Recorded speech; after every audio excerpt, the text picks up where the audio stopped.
A simple act of kindness that changed everything. It was a cold winter day in Cleveland, Ohio.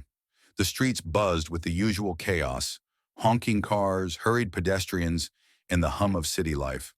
On the corner of Broad Street and 17th Avenue, a man named Leonard sat slumped against the wall of an old convenience store. His worn clothes barely shielded him from the biting wind, and his cardboard sign read, "Anything helps." God bless, at 42, Leonard had been homeless for nearly a year, his life unraveled by job loss, health issues, and a series of misfortunes. Most passers-by ignored him, tossing loose change, if anything at all. But that day, something extraordinary happened. A pair of pristine white sneakers stopped in front of him.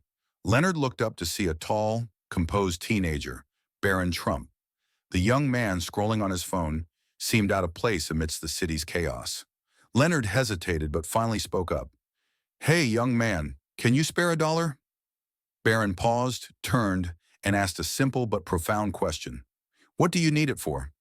Leonard, caught off guard, replied, "A cup of coffee, maybe a sandwich."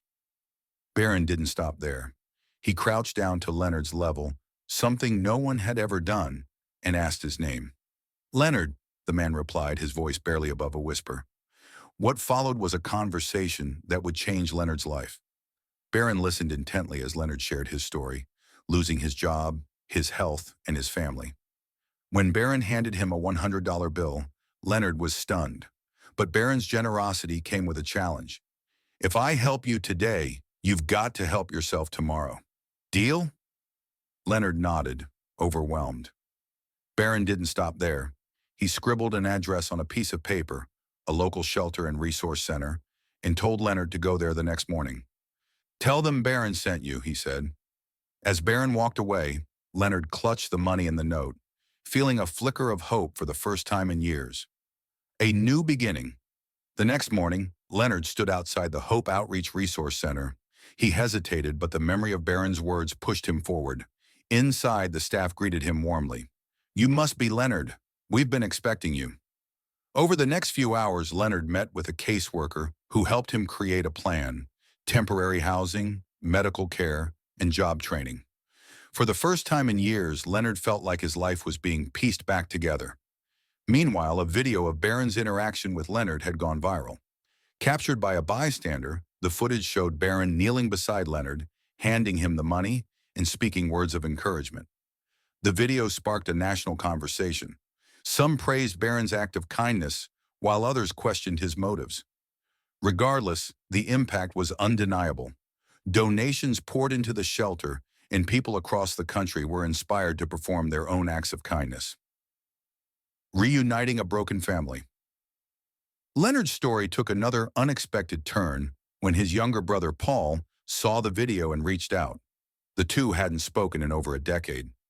"I didn't know things had gotten so bad for you," Paul said, his voice filled with regret. Leonard fought back tears as they embraced, their reunion a bittersweet reminder of what had been lost and what could still be rebuilt. A ripple effect of kindness. Barron's gesture didn't just change Leonard's life, it inspired a movement. Hashtags like #KindnessChallenge and #PayItForward trended online, and local organizations reported surges in donations and volunteers. Behind the scenes, Barron ensured the shelter received substantial support, helping even more people like Leonard. For Leonard, the journey was far from over, but he carried a renewed sense of purpose. He attended counseling sessions, applied for jobs, and reconnected with his brother. Barron's words echoed in his mind. "Everyone screws up, but giving up, that's the only way you lose." The power of hope. Leonard's story is a testament to the power of hope and resilience. It shows how a single act of kindness can spark a chain reaction, touching lives far beyond the initial moment. Barron's gesture wasn't just about money, it was about seeing Leonard as a person, offering him dignity, and challenging him to believe in himself again. As Leonard lay in his cot at the shelter one night, he realized something profound. His story wasn't over. It was just beginning. And somewhere out there, Barron's quiet act of compassion continued to ripple, reminding us all that even the smallest gestures can change lives.